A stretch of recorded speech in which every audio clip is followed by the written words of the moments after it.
কাতার আমাদেরকে জানিয়েছে তারা বাংলাদেশের থেকে 725 জন সোলজার নেবে।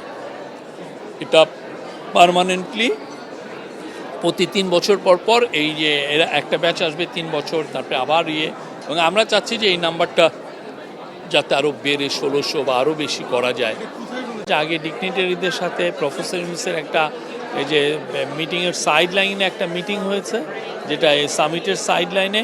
ওইখানে উনি কাতারি যারা ডেভেলপমেন্ট, যারা সিনিয়র অফিসিয়াল আছেন, মিনিস্টার আছেন, কাতারের টপ ডিগনিটারি যারা আছেন তাদের সাথে কথা হচ্ছে, এবং বিদেশের থেকে অনেকে আসছেন, অনেকে মিনিস্টার আসছেন, যারা ডিগনিটারি এখানে আসেন তাদের সাথে ওনার একটা প্রথম দিকে একটা মিটিং হয়ে গেছে, যেটা ছবি আপনারা দেখেছেন যে আমরা শেয়ার করেছি।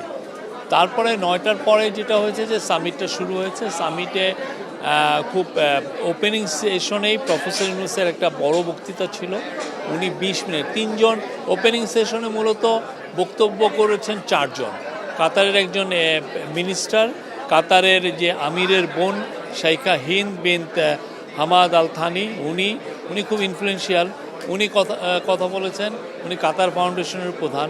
এখন যে কোনো ব্র্যান্ডের পুরাতন এসি বদলে নতুন ওয়ালটন এসিতে উপভোগ করুন 25% ছাড়। উনি কথা বলছেন, আর বাইরের থেকে কথা বলেছেন আমাদের chief adviser professor Mohammad Yunus, এবং আপনি জানেন ব্রিটিশ অ্যাক্টর, খুব নামকরা অভিনেতা ইদ্রিস আলবা। ইদ্রিস আলবার সবচেয়ে বড় জিনিস হচ্ছে ইদ্রিস আলবা কিন্তু বড় বড় ফিল্মে তো করেনও, অ্যাট দ্য সেম টাইম উনি কিন্তু আফ্রিকা ওয়াইড একটা চ্যারিটি করেন। এই চ্যারিটিটা খুব নামকরা একটা চ্যারিটি। তো ইদ্রিস আলবার সাথে একটা কোশ্চেন অ্যান্সার সেশন হয়েছে, আর প্রফেসর ইউনূস 20 মিনিটের একটা বক্তব্য দিয়েছেন। ওনার বক্তব্যর মূল বিষয়বস্তু ছিল যে কিভাবে মাইক্রো ক্রেডিট এবং সোশ্যাল বিজনেস কিভাবে মানুষের জীবনকে ট্রান্সফর্ম করে, সেটা বাংলাদেশেই হোক আমেরিকাই হোক, এই পুরো বিষয়টা উনি তুলে ধরেছেন, এবং এটা কিভাবে মানুষকে হোপ যোগায় এই জিনিসটা। উনি এটাকে আরও যাতে মানুষ যাতে এটা দোরগোড়ায় যাতে পৌঁছে যায় পৃথিবীতে, যাতে সোশ্যাল বিজনেস আরও আমরা শুরু করতে পারি। সোশ্যাল বিজনেসের মূল যে কনসেপ্ট, যে স্পেসিফিক একটা ইস্যু ধরে, একটা প্রবলেম ধরে, প্রবলেমকে সলভ করার জন্য একটা সোশ্যাল বিজনেস করা, এগুলো নিয়ে উনি 20 মিনিটের একটা, আমি বলি যে চমৎকার একটা ভাষণ দিয়েছেন। আমরা এটার ভাষণের কপি আপনাদের সাথে শেয়ার করবো। বাট এইখানে যেটা হচ্ছে যে ওরা অত বেশি আমরা দেখলাম যে এটা বাইরে ফল আউট চাচ্ছে না। এটা খুবই ক্লোজ ডোর একটা ইভেন্ট, বাট প্রচুর বাইরে থেকে প্রচুর লোক আসছেন, আফ্রিকার অনেক লিডার আসছেন, অনেক মিনিস্টার আসছেন।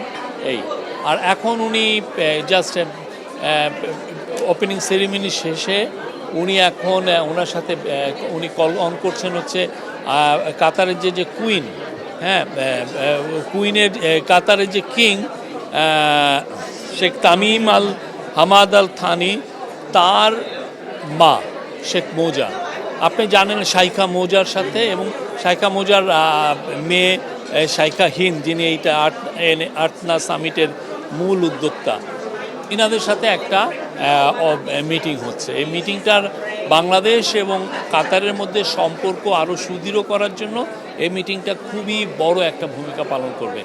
শাইখা মৌজা আপনি জানেন কি না, পুরো আরব ওয়ার্ল্ডে উনার চেয়ে পাওয়ারফুল ওমেন আর নাই। উনি খুবই পাওয়ারফুল ওমেন। উনি একক নেতৃত্বে এই কালচারে কাতারে বা পুরো আরব ওয়ার্ল্ডে যেই ধরনের কালচারাল এস্টাবলিশমেন্ট করেছেন, এটা অতুলনীয়। কাতারে যে দেখবেন যে ইসলামকে নিয়ে যে একটা বড় তারা মিউজিয়াম করেছে, তারপরে কাতারে আপনি দেখবেন যে বড় বড় আমেরিকান বড় বড় ইউনিভার্সিটির শাখাগুলো এসে কাতারে সেট আপ হয়েছে।